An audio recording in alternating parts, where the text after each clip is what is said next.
Crossover Thursday here on the Locked On Podcast Network. Locked On Colts meets Locked On Steelers. It'll be a fun one as the Colts, maybe the best team in the NFL, come to Pittsburgh. Let's get into it.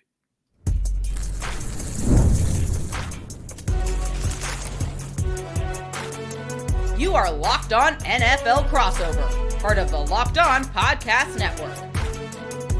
Your team every day. Hello and welcome to Crossover Thursday here on the Locked On Podcast Network. I'm Chris Carter of Locked On Steelers. He's Zack Hicks of Locked On Colts. And we are here on Crossover Thursday breaking down Steelers Colts for a 1 p.m. Sunday matchup at Acrisure Stadium here in Pittsburgh. As always, Crossover Thursdays are brought to you by PrizePicks. Download the PrizePicks app today. Use code LOCKEDONNFL to get $50 in lineups after you play your first $5 lineup. More on them later. Zack, man, it seems like the Colts are the team that have come out of nowhere. When they acquired Daniel Jones, everyone was like, okay, you do your thing, Shane Steichen, you clever little guy, you. And then the Colts have clobbered everybody they've pretty much faced this season. They sit right now atop the AFC, atop the NFL at 7-1. They have dropped 30 or more points in all but two of their games. And one of those games, they put 29 points up. Their offense, when I look at all the metrics, they're scoring the most points per game at 33.8, most total yards per game at 385.3, most best expected points per play, expected points. All the metrics they own. Are the Colts the NFL's best team right now, or do people need to take a chill pill and let this team figure some other things out?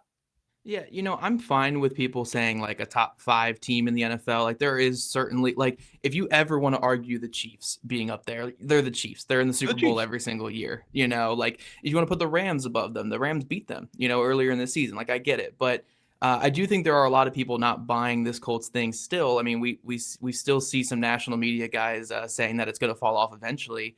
And I just don't know what more you have to see from this Colts team. If you don't call them the best team in football, they're the best offense in football by far and away. And every single metric, like you said there, backs it up.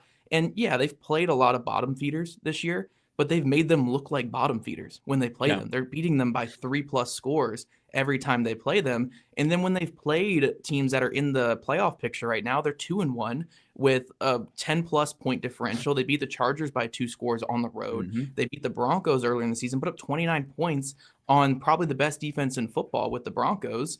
And their only loss was a Rams game where they fumbled away 2 touchdowns in that one, losing by 7. So yeah, this Colts team is legit. They're a very, very good football team. Easily the best offense in football, just so well-rounded. We were talking before we recorded here, but if you take away every single pass attempt that the Colts have had this season, they're the number 6 offense in football in terms of EPA per play, purely because of their run game. And by the way, their passing offense is still like the 6th best passing offense in football as well by EPA per play. It's a very, very good passing offense too, but that's how dominant the rush offense has been. So yeah, I can understand the argument of putting other teams above them and, being more into the well-rounded teams or teams we've seen do it before. But this is a very good football team, best offense in football, and they've proven it each and every week this year.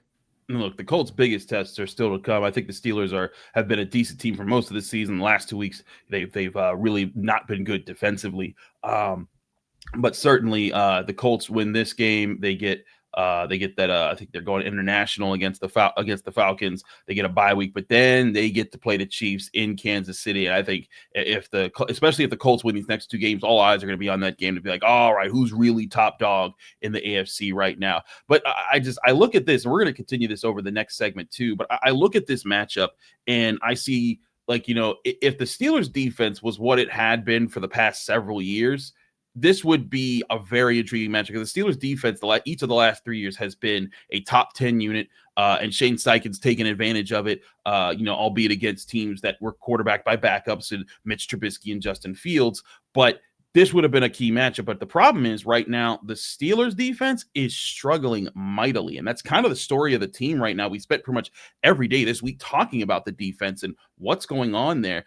For example, the Steelers defense, where it's ranked top 10 in scoring for each of the past 3 years under Terrell Austin, the defensive coordinator, they're 22nd in scoring. They're dead last in passing yards per game. Now, they're able to win certain situations. They're fourth best in red zone defense, fourth best in third and short. They're top 10 in turnovers, and they're actually not bad in expected points. But it's just there's been so many breakdowns that I've seen happen with this team, and it's continuing to mount. And one thing that you and I were talking about off camera is that Shane Steichen's offense is designed to take advantage of teams that lose their discipline and make big mistakes. And I think that could be the kryptonite that forces the Steelers. I guess not kryptonite because they haven't been Superman this year, but you get my point. This could be the big thing that really unravels the Steelers quickly in this matchup. Yeah, the middle of the defense has to be very, very good to stop this Colts offense. And that's what we saw really in the one Colts loss they had this year where they only scored 20 points against the Rams, is that middle of the Rams defense was playing some really good football. Quentin Lake is having a great year for the Rams. Kobe Turner on the interior. They did a lot of really good things in that one. But your linebackers need to be up to par against the Colts. Your safeties need to be playing really well. Your interior for defensive line needs to be holding gaps because if they're not, the Colts are going to exploit you. A lot of what they do is motion-based, misdirection-based, play-action-based. So they go after linebackers constantly. And, in a modern NFL where there's only one Fred Warner, and that Fred Warner is not even playing this year because he's injured, that's kind of the way you want to do it as an offensive coach, right? Is just go after linebackers. I thought Dayon Henley was having a good year for the Chargers until they went against the Colts, and he had a really rough time there. So, when you look at where the Steelers defense has struggled, it's with, a lot of discipline things. Tackling has been an issue for them as well, how they combat play action and early passing offenses. And this Colts team, they will step on your throat early and often. They take the ball to start games because they want to put 7 on the board before you even realize what's going on. And then they will keep just scoring on you, and it becomes like this onslaught. But you're going to get a heavy play action dose early. You're going to get a lot of motion and misdirection. And then once you feel like you figured that out, that's when you get Jonathan Taylor the whole second half, where he's averaging nearly 100 yards rushing in second halves this year. And that's with him not playing most of these fourth quarters because they're winning by 3 scores going into fourth quarters, and he's having a seat on the bench. So, this Colts offense is kind of built to beat the static Terrell Austin, Mike Tomlin style defenses that we've seen. Even the last 2 years, the Colts have averaged 28.5 points per game against the Steelers when they were better Steelers defenses, when it was Gardner Minshew and Joe Flacco starting for the Colts. Now they're bringing in the number 1 offense in football with Daniel Jones playing at a high level, Jonathan Taylor upping his game. Heck, 2 years ago when they put up 30 on the Steelers, it was Trey Sermon leading the way in the backfield. So now it's Jonathan Taylor coming in here. I think on paper, the biggest matchup for sure is this Colts red-hot offense versus Steelers defense that even if they were playing their top game, I think this would still be a really tough matchup for them. But now with them struggling, 300-plus yards passing in 3 of the last 4 games, and the only one that didn't was Dylan Gabriel. Right. I think this is a concerning matchup for the Steelers defense. I think it very much is, and it's something that I'm going to continue to harp on going into our Friday episode that I think is really going to test the fortitude of the whole team, because I think something that Cam Hayward, Steelers defensive captain, he talked about after the Packers game. He said we have to respond better to adversity, and it was like once the Packers got a couple calls that went their way and they had a couple big plays, it was like the mistakes started to compound upon themselves. You had just blown coverages, whereas like early in the game against the Packers, they were winning third downs. They limited the Packers to 7 points in the first half, and they were making good plays. And then it just seemed like after that, all the mistakes just started building off of each other, and then basic assignments were being missed. And then on the offensive side, you had just, even when they started to move the ball, there were dumb penalties where like you could see the frustration start to build up. And I think that that's what the Steelers have to avoid happening in this game, because the Colts are a team that I think is really well balanced, and especially on offense. And I think that there is a very easy script to follow for them to frustrate this Steelers defense and get them into making those mistakes. I want to talk more about that matchup in a second here as we continue Crossover Thursday here on the Locked On Podcast Network. Chris Carter of Locked On Steelers, Zack Hicks of Locked On Colts. Stick with us. We'll be right back. But first, I want to remind you, this episode is brought to you by PrizePicks. Every day we make decisions, but on PrizePicks, being right can actually get you paid. Don't miss the excitement of this football season with PrizePicks, where it's good to be right. Playing PrizePicks is such a fun, simple way to add more excitement to football. You just pick more or less on player projections like Josh Allen's passing yards or Saquon Barkley rushing for a touchdown, and you're in the game. Just pick more or less on 2 to 6 player projections, and you can turn your takes into real prizes all in less than 60 seconds. Playing PrizePicks is such a fun way to stay locked on for the season. It's quick, easy, and honestly, my favorite way to follow along with football. Download the PrizePicks app today. Use code LOCKEDONNFL, and you'll get $50 in lineups after you play your first $5 lineup. That's code LOCKEDONNFL to get $50 in lineups after your first $5 play. PrizePicks, run your game. We're also brought to you by Monarch. Most people can't name all their financial accounts or even what they're worth, whether it's their 401ks, properties, or investments. And when you don't have the full picture, you could end up leaving money on the table. That's where there's Monarch. It's an all-in-one personal finance tool that brings you your entire financial life together in one clean, easy-to-use interface on your laptop or your phone. Monarch isn't just a budgeting app. It's a complete financial command center that lets Monarch do the heavy lifting for you. You can link all your accounts in minutes, see clear data visuals, get smart categorization of your spending, and finally feel in control of your money without ever touching a spreadsheet. I linked all my accounts to Monarch immediately and spotted a few subscriptions I didn't even realize I was still paying for. Canceling those saved me money every month. Monarch makes it simple to review my finances with my partner, even when we look at the budgets, goals, and spending activity all in one place. Don't let financial opportunity slip through the cracks. Take control of your finances with Monarch. Use code LOCKEDONNFL at monarch.com for 50% off your first year. That's monarch.com, code LOCKEDONNFL for half off your first year only at Monarch.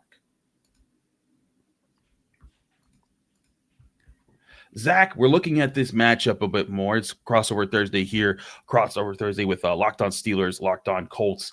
And I truly think that unless the Steelers defense does a complete flip turn of all the problems that they've had, and there's a comeuppance of this unit that was highly praised by myself and several others here in Pittsburgh, looking at what they were doing in training camp, unless that group turns it around, I truly think the only thing that the Steelers can really do in this game is score. And I do think that that's something that Shane Steichen's defenses haven't had to deal with the last couple of times they faced the Steelers, because it's always been, Mitch Trubisky, Justin Fields. And meanwhile, the Steelers offense, whereas the defense has underperformed, I think the offense has exceeded my expectations so far. They're 11th in scoring. They don't have all the metrics that work in their favor, like they're 25th in total yards. But when you look at how they protect the football, how good they are in the red zone, how well they do in third and short, they do a lot of things right. And Aaron Rodgers seems to have them moving. Yeah, I think the biggest aspect too that is concerning for me on the Colts side, looking at the Steelers offense, is that 13 personnel package. Now, I know Pat Freiermuth left this past game and his status is up in the air for this upcoming game. But just the ability to put these heavier personnel sets out there for the Steelers, like even if Freiermuth misses the game, I fully expect them to go more 6 offensive line, or maybe call up another tight end, because they love. They have a fourth tight end in Connor Hayward, Cam Hayward's little brother, and they're not afraid to use him. Right, exactly. So I expect them to live in their 13 personnel. Actually, a really funny thing about this game is that the teams that run the most 13 personnel are on both sides of this. The Colts run it at a 12% rate. The Steelers run it at a 15% rate. And the reason why it's so interesting to me for this matchup is Lou Anarumo does not play base defense. The Colts do not play base. They don't put 3 linebackers on the field.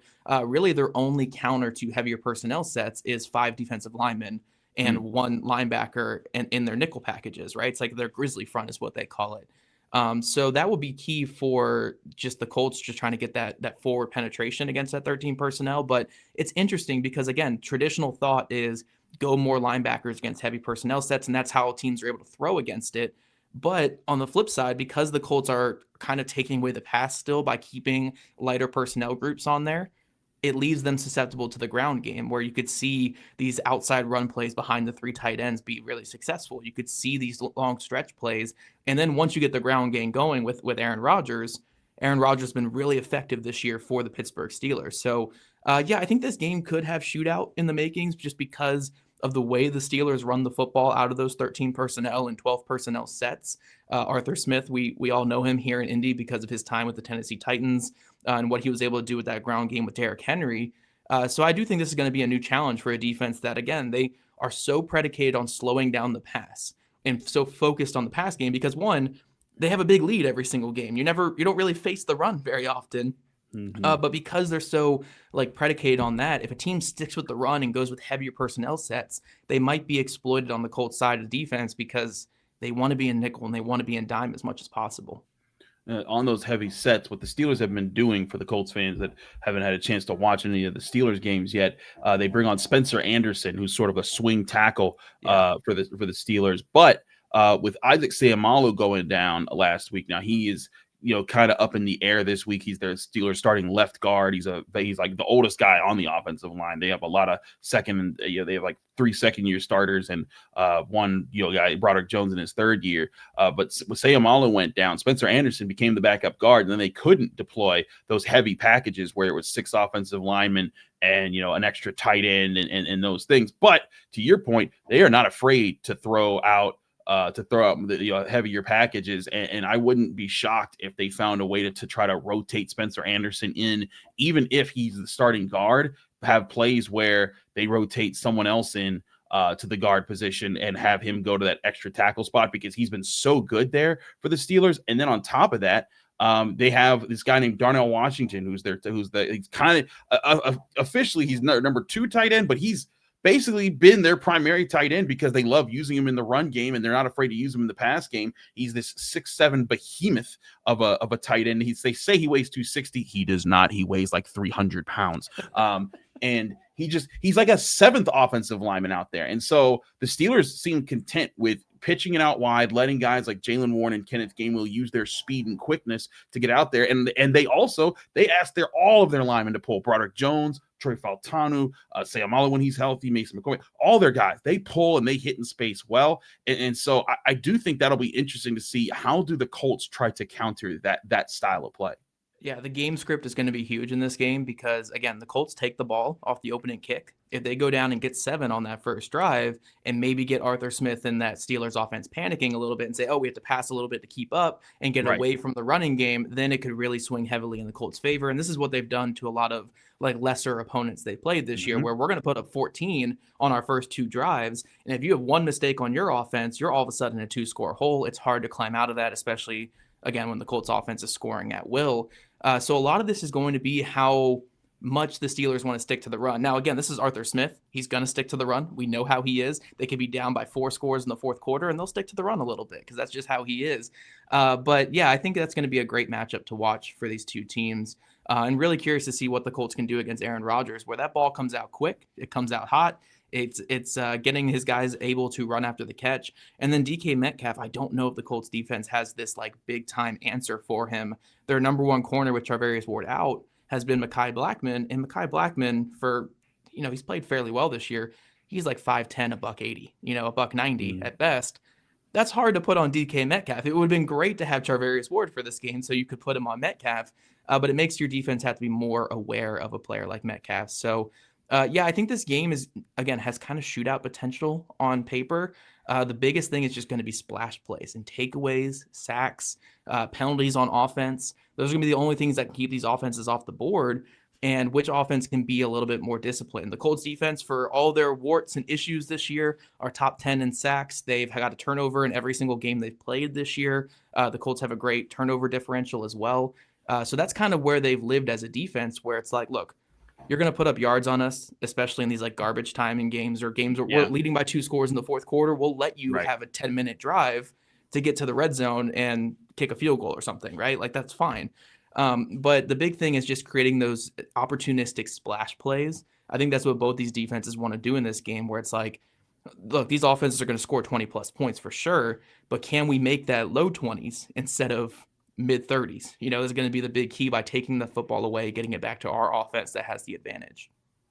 I'm right with you in this. I just think that the Steelers, another thing that's supposed to be their thing this year. What's crazy is their defense right now is still 7th in turnover creation. They haven't created a turnover for 3 games. They didn't do it against the Patriots game, right? They had like 6 takeaways in that game. Yeah, right? I think they had like 5 forced fumbles or 5 recovered fumbles. Yeah. And then they did have other games like they played well. They had some takeaways against the Vikings, but against the Browns, against the Bengals, and against the Packers, they haven't had any. And granted, they've dropped quite a few interceptions, or let a ball sail right, so passes sail right over their heads. But I think you're right. That's the thing that the Steelers can use to shock themselves out of these plays. But the key thing is going to be, can they get Daniel Jones to make a mistake? Because he has been playing very mistake-free football a lot this year. We were talking about the Steelers. They are good at protecting the football. They have the 7th lowest turnover rate at 0.86 turnovers per game. The Colts have the 3rd best turnover rate as far as protecting the ball at literally half a turnover per game. So I think that if the Steelers defense has any hopes to shock themselves out of their problems, it's going to come from those turnovers. But I want to talk about, if the Colts do have a weakness, what might it even be? We'll talk about that next here on Crossover Thursday here on the Locked On Podcast Network. Chris Carter, Zack Hicks. Let's keep it here. We'll be right back. But first, remind you that this show is brought to you by Mazda. Mazda crafts cars for those who do more than simply move. Mazda delivers confidence with every ride with more IAHS Top Safety Pick Plus awards than anyone else. You can feel Japanese craftsmanship in every detail, from the metallic accents to available in Napa leather upholstery. With all-wheel drive standard in every crossover SUV, you can drive with confidence through almost any season. Like our players, they sweat every detail, because when you make every move count, impossible becomes irrelevant. Mazda, move and be moved.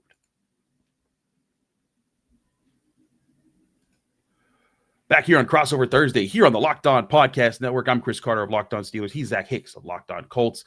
Zack, let's talk about the Colts, because you did detail, like, hey, if a team can run the ball on them, if they can go heavy packages, that might be one thing. But is there a weakness that you've seen from the Colts in these weeks? Because, I mean, like you said, they've beaten up on all these lesser teams. They've won all but one of their games. And that one game, they had some crucial turnovers at serious points. Are they a team that kind of doesn't have an obvious flaw, or do you see something that worries you when you look at them taking the field? If a team can strike at this could crumble the way that they play football. Yeah, I think a lot of it is just the Colts defense right now. Like, if you ask me what the flaw is with the Colts offense, it's that there's probably some turnover regression bound to happen eventually. Like, it's hard to go they have 3 turnovers on offense this year. It's hard to go a whole season with 7 on pace for 7-8 turnovers total on the year. It's hard to go a whole season with that. There are going to be some mistakes because that's just part of football. So maybe that's the one negative on the Colts offense, is like, this can't keep up at this level, I guess. But on defense, they are pretty exploitable, just in terms of, I think in the running game, if you go more heavy personnel packages, you really can take advantage of them out in space, just because they're going to match with nickel. They're going to match with dime. You can get some chunk runs. And then from there, I think the most important thing to do is play off of play action, use some more max protect like pass plays, and let your 3 wide receivers work against the Colts 6 or 7 defenders in the back end, and you probably will have success that way. Because a lot of the Colts' success in terms of pass defense this year have come from pressure. But if they're not getting pressure up front, like if DeForest Buckner is not getting a quick pressure, if Leatu Latu is not moving a quarterback off their spot, they just don't have the talent right now in the secondary. Like, Nick Cross and Cam Bynum have played some good football. Kenny Moore is still coming back from an Achilles injury that has been lingering him the last couple weeks. And then on the outside, Mekhi Blackman's been fine, but fine is a relative term in terms of the other side, which is practice squad guys that they're throwing out there because they're down to cornerbacks 7, 8, 9, and 10 or whatever it is on this team. So I think that's kind of the way that you can exploit this Colts team and put up points on them. It's exactly what the Cardinals did against them a couple weeks ago, is they used a lot of 6 offensive line sets, 12, 13 personnel sets to throw the ball out of max protect and let their wide receivers go to work against a depleted secondary. So if there's anything, I think it's that. But in terms of slowing down this Colts offense, you just got to hope that they woke up on the wrong side of bed that morning, and they'll still probably put up high 20s on you, but It's better than mid to high 30s on you. Mm. Really, because the only thing that can stop, I think, this Colts offense right now is themselves. They just have so many weapons on that side of the ball. Maybe if injuries pile up, you might get lucky, but the offensive line is playing some of the best football I've seen. Shout out to your boy at right guard. Mac Gonsalves has just been a stud My at guy, right guard man. this year. Love Mac Gonsalves. Yeah, I know you don't want to hear it going into this game, but you can hear it the rest of the year. He's been playing some great football. But yeah, I mean, Tyler Warren was the missing piece. Pittman, Pierce, Downs have all been great. Mhm. And then when you think you've like slowed the passing game down, you get Jonathan Taylor, who's playing some of the best running back football I've seen in my lifetime right now with what he's doing. So yeah, this Colts offense, I think their only thing that can stop them is themselves. And as a defense, I think your key just needs to be capitalizing on splash plays, getting the sacks when they're there, and trying to make sure, like, if a ball hits your hand as a defender, you're catching that football. You can't let that hit the ground because the Colts will make you pay right after that. But yeah, this Colts team's a wagon right now. They're playing some great football, but I think their defense is certainly a little bit exploitable right now on that side of the ball. Yeah, I think that's certainly part of it, and also, yeah, shout out to Mac Gonsalves, my pit guy, just extremely versatile. But I think that's the thing here, is that the Colts have so many guys that I think fit what they're doing really well right now with the run game, and again, I think all of that. And I want to get to the quarterback talk here at the end, because I feel like we've danced around Aaron Rodgers and Daniel Jones, but like I feel like both of these teams are built in a way that makes it life easier for their quarterback, because their run games can take over at times. And I think whereas the Colts, they have taken over at times, I think the Steelers haven't had their full dominance of a run game mature yet. And granted, the Colts offensive line a bit more developed. The Steelers offensive line, like, Trey Fautano, this is his first year as a starter. He missed all of last year. Two other guys are in their second year. Broderick Jones, this is his first year at left tackle. But I think that when you look at what these quarterbacks are trying to do, if these teams can just neutralize or mitigate the run games, it'd be interesting to see how these passing attacks work, because Daniel Jones has been very smooth with the Colts, but it's kind of like, where, like, Ryan Tannehill, when he had Derrick Henry, all of a sudden his career was revived. Daniel Jones had Saquon Barkley for some years. Now he has Jonathan Taylor and a really good offensive line and a plan that makes sense. And I do think it's going to be interesting to see which of these quarterbacks can make the better decisions, because decision-making, in my opinion, has been Aaron Rodgers' best trait for his entire career. And the Steelers, he still clearly has that aspect to his game. And I do think it'll be interesting if it does get to a shootout, which of these quarterbacks find ways to make things happen. Of course, Daniel Jones still has the athleticism on his side. Yeah, one thing I just want to put out there for any fan, because I think this is such an important thing that it kind of gets lost in the shuffle a little bit. The Colts are not a run-first team. And I know that it looks like they're a run-first team because Jonathan Taylor leads the NFL in rushing, and he's been great. But Jonathan Taylor, in terms of carries per game, is on one of the lowest paces of his entire career. Fewer carries per game than last year, much fewer than his 2021 season.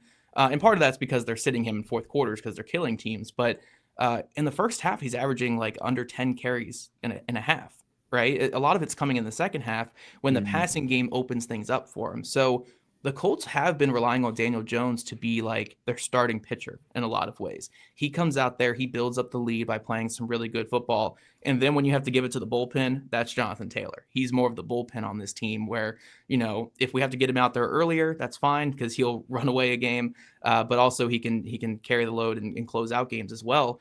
But Daniel Jones has played some really good football where this Colts team, they do so much motion pre-snap, so much play action where we have an answer for a lot of things defenses are doing. And for Jones, it's just to take that information in pre-snap, identify like, hey, I have downs with inside leverage against Patrick Queen here. I know that I'm going to be able to get that completion. Oh, I have Alec Pierce one-on-one press man coverage on the outside. I know I can force that down the field to him. Michael Pittman Jr. on this RPO play because the linebacker's creeping up. I know I can get that ball out. So his mental acumen has been fantastic this year. It's probably the biggest area I slept on him coming into the season with Daniel Jones. And that's why he's been such a perfect fit in this Colts team. But yeah, I think if this does get to shootout, it really just comes down to that decision making. And honestly, like for Jones, he had one interception that was a bad decision. His other two were just that he doesn't have the best arm throwing the ball vertically. So he's been making some really great decisions this year. And I just want to put this out there again. If Terrell Austin and Mike Tomlin want to have these static type defenses that show their hand pre-snap, I don't care if you're playing man or zone, the Colts are going to rip that apart. So you gotta bring some simmed pressure, some mugged blitzes, some creepers up to the line and bail out of it. You have to just change the picture as much as possible to have success against this Colts offense. Because if you're not, Jones is going to throw for 250 in the first half. And then you're going to get Jonathan Taylor the whole second half. And you can't survive getting Jonathan Taylor the whole second half. No, you cannot. Man. It's insane what he's doing this year. And I think that's the thing. It's not that they're run first, but it's like, you know, that ever presence of Jonathan Taylor running you over is always right over your shoulder. So you can never fully commit to Daniel Jones, because if you do, you know that he can check into a run and Jonathan Taylor's taking off your head for 80 yards. And so I think that's what makes this offense really, really special, is that they have struck that balance. And on the flip side, I think Aaron Rodgers has been benefiting from, you know, a better system than the Jets. You know, the Steelers, you know, basically are 1 win shy of his total wins all of last year already. And I think that there's things that if he can get going, if the run offense can get going, they can balance each other out, and the Steelers are still figuring themselves out. But that's what it could be. I think if there's a recipe for the Steelers to win this game, it's that it is a shootout, and then they get some turnovers to go their way, and then that leads them to a big upset. But we'll cover more of this on both of our sides of this show, Locked On Steelers and Locked On Colts. You've been listening to Crossover Thursday. Zach, thanks so much for joining me. Let people that can find you, follow you, and get more of your work. Yeah, obviously you can find me over at Locked On Colts. I also cover the Colts for horseshoehuddle.com. All my written works over there. I do some video breakdowns also on YouTube. Just Zack Hicks is all it is on there. And also follow me on social medias at Zack Hicks 2 across all platforms. Absolutely. Thank you, Zach, for joining us. Thank you all for joining us here on Crossover Thursday here on the Locked On Podcast Network. I'm your host of Locked On Steelers, Christopher Carter. You can follow me on Twitter, Instagram, TikTok, Blue Sky, wherever you get your social media handle.